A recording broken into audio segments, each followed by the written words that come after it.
That was Duncan Weldon. Well, Nadeem Zahawi sits on David Cameron's policy board in Downing Street, and Owen Jones is the author of Chavs, The Demonisation of the Working Class. And thank you to both of you for coming in.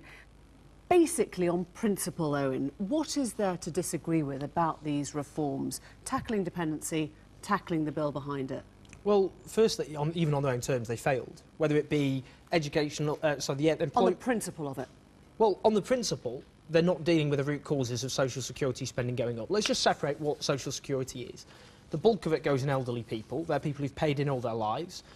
Still too many of them having to choose between their homes and the pensions was very feeding their different to kids. this. So the pensions were set aside in terms of the reforms. Yeah, but this is a key point, because this government often talks about welfare spending being spiralling out of control. Most of that is going on elderly people. In terms of the key drivers of social security spending going up, it's to do with low wages, because in terms of, we're talking about Beveridge's original idea there for what the welfare state is, it's now subsidising low wages in the economy. Over 1 million workers have been driven into poverty wages since this government came to power. Now that actually puts pressure on all of us, because what that does is drive up the costs of in-work benefits. And it's the same with housing. Let me just read you from the IDS speech, Ian Duncan Smith's speech of 2010. He said 1.4 million people have been out of work on those benefits for 9 out of the last 10 years. Working age poverty has flatlined. Income inequality is at its highest since records began. Are those problems that need tackling by looking at welfare dependency? Well, they need, when we talk about welfare dependency, what's missing is the lack of secure jobs. And I'll tell you why. Nearly half of people who claim job seekers allowance last did so less than 6 months earlier. What that tells you is a cycle of people on benefits and unemployment. That is why we need an industrial strategy, as you've got in Germany, creating secure jobs, particularly in renewable energy. We need a housing programme to build housing, which would again create jobs. And we need other, for example, policies like a national insulation scheme, which would also create skilled jobs. You've heard Owen's criticisms. Are you satisfied with the speed of success? I think it's right to make sure that the implementation is done carefully. So you look at, for example, the universal credit. We're rolling it out. We're going to, by the end of 2014, have it in 90 job centres. That's 1 in 8 around the country.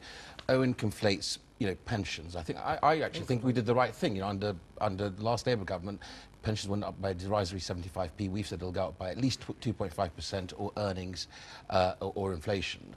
I think that's a really good thing to do. We're introducing a flat rate pension which is higher than the basic. That's also a good thing. But let me just go back to the point about the rollout of the reforms. It's right to be careful. It's right to roll them out, step by step on universal credit.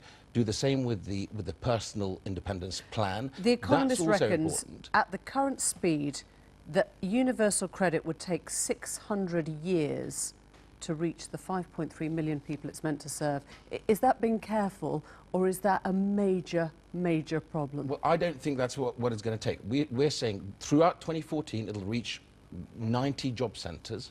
By 2017 it'll be fully rolled out. It's right to be careful to implement by 2017, not 600 years that the Economist estimates. Well, I haven't seen that Economist piece of work, so I can't comment on it. But all I would say is the important thing is not just to legislate these things. Labour tried to reform disability living allowance, DLA, in '97. They said they're going to do it, then they shied away from it. We've taken it on, and we've introduced on its own terms, all of these are an abysmal failure. Employment and support allowance reassessments. Not only is it stripped thousands of people of support they desperately need. Not only do 40% of people, let me finish, who are stripped of their benefits, if they go on to appeal, have them reinstated, it's going to cost more money. Those costs are going up. Failure. Even the second point. Even the NAO would disagree with you. Second point.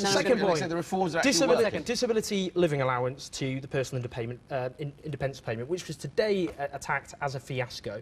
What you've had in that instance is terminally ill people having to wait for weeks until they get their support. You can respond to that. Again, and to the person in the film. Absolutely. That is scaremongering. Terminally ill people, let me finish. Terminally ill people, we are now making the process, have already made the process much more efficient, much faster. The NAO say the reforms are working so that we reach our target. How would you respond to the guy that we heard from in the film who said he was mentally ill because I'm going to answer you, absolutely. Those changes that we've made for terminally ill people, the process is much more efficient.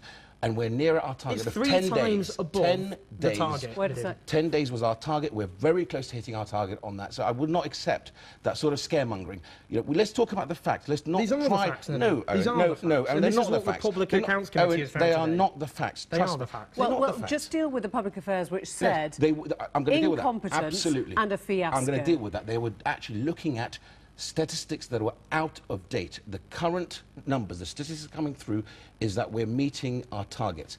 So That you'd is- agree it that was is a fiasco and No, it was I'm saying they incompetent, were- but you think it isn't They anymore? were dealing with stats that are out of date. That was the No, difference no, on this report. No. What would you say about Labour's plans? Because we've heard this big announcement from Ed Miliband over the last couple of days, and they're pretty much signed up to the same thing as the Conservatives. Well, again, it's... They're not, because they voted against every reform we've introduced. Nadim, what they've done, OK, and this is a real problem, since I finished my A-levels, which surprised me if you've used to know was 11 years ago, youth unemployment has doubled. Now, that isn't because people suddenly lack training or they've become lazy or feckless. It's because of lack of secure jobs in the economy. Now, the problem with what Labour are suggesting is it's a gimmick, training without any secure jobs at the end. We already have a situation where 1/3 of graduates are now doing non-graduate work. So that speaks of however educated people are, the jobs aren't there. So you're saying That's- they couldn't possibly be succeeding in this term anyway? No, of course they're not. And what they're doing is they're playing the Tory game in the sense of fueling stigmatisation, fueling the sense that people are unemployed because they're feckless. But as I've said, I'm talking about solutions. That's what I'm interested Nadim in. Zahawi, And that's to even rebuild those secure jobs in the And economy. even if you look away from the dependency culture, the welfare bill hasn't come down, has it? Even on purely economic terms, it hasn't worked. Because as you saw in your charts, the welfare bill is about 94 billion. This isn't about money. This is about getting people out of the trap of poverty. Let me tell you, Owen. Before you do your faux outrage. It's not faux I've outrage. been on benefits. I've So been on have I. housing benefit. So have I. My mother had to pawn her wedding ring to put food on the table. Okay. So I will take I'm no so lectures sorry, from guys, you we're on going this. to- On its own But terms... all I would say its to own you terms. Very is briefly, last word. people who are trapped on welfare, that is the real crime. No. That is what Ian Duncan's trying to do, is get people out Have a of living the welfare wage, trap build housing, Thank you. bring and down more Sorry, jobs we're in out the of time. 2 million more jobs Thanks in for the coming economy. in. Thank you.